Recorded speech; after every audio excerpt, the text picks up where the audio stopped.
Okay, we're back at Entrada for Brick Day. Dad? Hallelujah. So this is... Poor Dad. Poor Dad. So this is Brick Day. We measured off the existing brick we had over there and decided that this is going to be our height. So we run a straight line across, assuming the whole building's level. It's And not. it's not, but it's close. Yeah. We can get away with some stuff. No. Anybody viewing this, we want to view this side right over here because the mason, the new mason, Mark Regenball, is going to be working on that. So I'm not a mason. he's already making excuses. Not a mason. Come on, Mark. I don't know, my thing is I could build a professional product, just not at a professional speed. So the idea is we run the top course, 3/8 to 1/2 inch joints, and then from there we just run lines down and build it in sections. We made a little blunder here. We probably shouldn't have done these boulders until the bricks are in. That's going to make a lot more ugly cuts. But we had the mud going, and well, hopefully we'll get some efficiency because we did it all in one shot. The stucco can wait. We still got to scratch and brown the far side of the building, which should be done today, and I'll show you that. But these bricks, you lick them and stick them, man. Once you start going, they start going quick. It's getting the first line is always the hard part. What is it called again? Lick them and stick them. Oh! All right, let's get to it. Lick 'em, stick 'em.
Okay, so today was a brick day, but it did feel like a lot of what we did yesterday.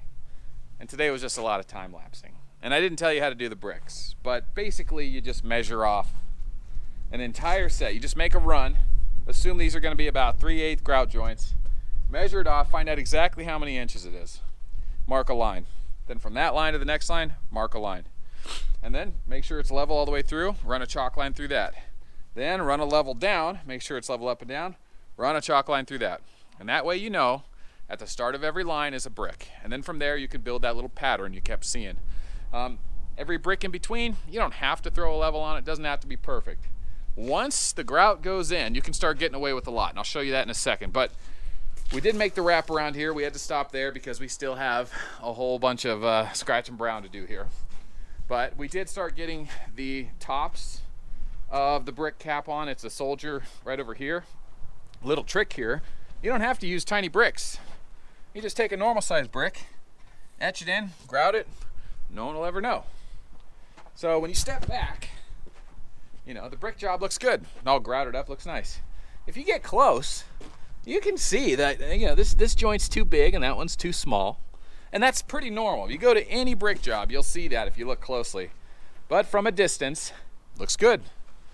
So we started here, made it all the way around, and then got onto the scratch and brown over here. And we still got a ways yet to go here, and around that part of the building, and inside the breezeway. But that's another day in the books. Just more labor. Lots of labor and expensive material. So that's it. That's the brick day. All right, we're back here at Entrada again. We got an early start, didn't have the camera for it, but all the bricks are now grouted and cleaned. So for the other half of today, our objective is stucco. Lots and lots of stucco. So you can kind of see what we did here. This was a bit of a mess, but that was the best we could do. A little more cleanup needs to be done in there. But yeah, I mean, with these bricks, you don't really dig the joint out. You just kind of leave it flat, just hit it with a sponge. And then once it's all clean, you'll still have that concrete sheen on there. We'll just take a little muriatic acid, dilute it down, I don't know, 1 to 10, maybe more. And burn it off. Burn off all the excess concrete to get rid of that haze. And then it pops like new. But the rest of today is just stucco. Lots of stucco.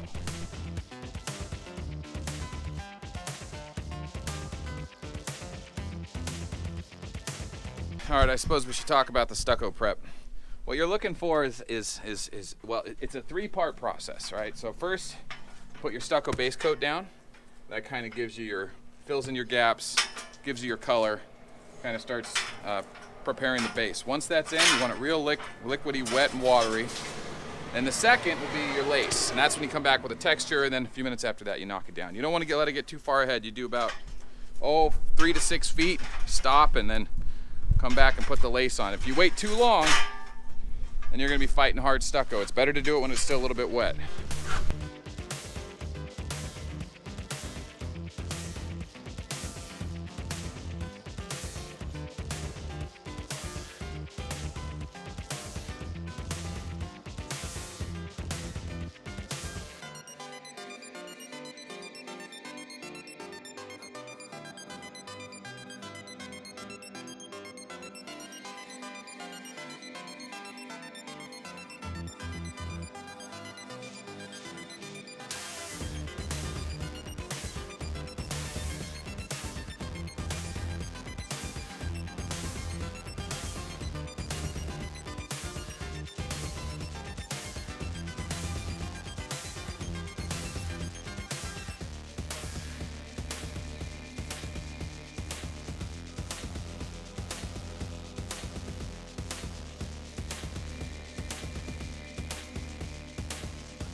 Tear your hands up. little cut. Always got cuts. Yep, they got cuts. Okay. Yep. Look at that. Isn't that good? Look nice. That stucco just brought that whole thing alive. This stucco? All right, I'll see you at the house. Love you, Dad. Okay, that's the finished product for the east side. The east side or the south side? The south side. Nice, right? I mean, we still got work to do here, but let's not talk about the work to be done. Well, okay, we'll talk about it. See, this will be a patio. Let's be poured in concrete with a tile cap, a slate tile cap, natural product because it gets direct sunlight. There's going to be a wall here, okay? That kind of squares up here and continues there. Another boulder will go here. We'll have like a nice 10-foot walkway. Okay, and that'll be your entrance. We still got to round those bricks there. They look kind of rigid there. But there it is, a really, really light lace on that stucco, and I'll give you guys a close-up on it. So this is more of like a medium lace here, and this is almost nothing here, but that's kind of the idea. Super light lace, and you know, I'll just walk you guys through it. And you know, if you want to learn how to do stucco, that's a real heavy lace there. That didn't get knocked down. If you ever want to learn how to do this stuff, I don't like doing hands-on teaching stuff because I'm not a commercial plaster guy, and Dad knows a lot of stuff, and he used to be a commercial plaster guy. But if you really want to learn how to do this stuff, watch videos on YouTube of actual experts and then decide how far you want to go, because some of the guys will use commercial tricks, but they're doing big jobs. You know, as long as you know how to make a professional product, you don't have to do it at a commercial speed. You know, you're not working by the hour. You know, it's learning a new thing. You can take all the time you want. And that's kind of how I learned most everything myself. You know, I never worked on any crews to learn this stuff. You just go out and do it and ask around and take pictures of your stuff and tell experts that you meet, hey, I was doing this. What do you do in situations like this? Know the right questions, because when you ask a professional that works with their hands, you know, how do you do this trick? They'll have asked themselves that question many times and they'll know the answer. And that's a good way to learn, keeping this stuff on your mind. But anyway, I don't want to just talk for the sake of talking. That's the end product for this side. We still got to do this over here, but there's a storm coming tomorrow and the day after. So we're going to sit at home and do paperwork. So hope you guys enjoyed that. Yeah, so until next time, thanks for watching. Subscribe to the channel if you're not already. Just click the subscribe. It helps the channel. It's good for it.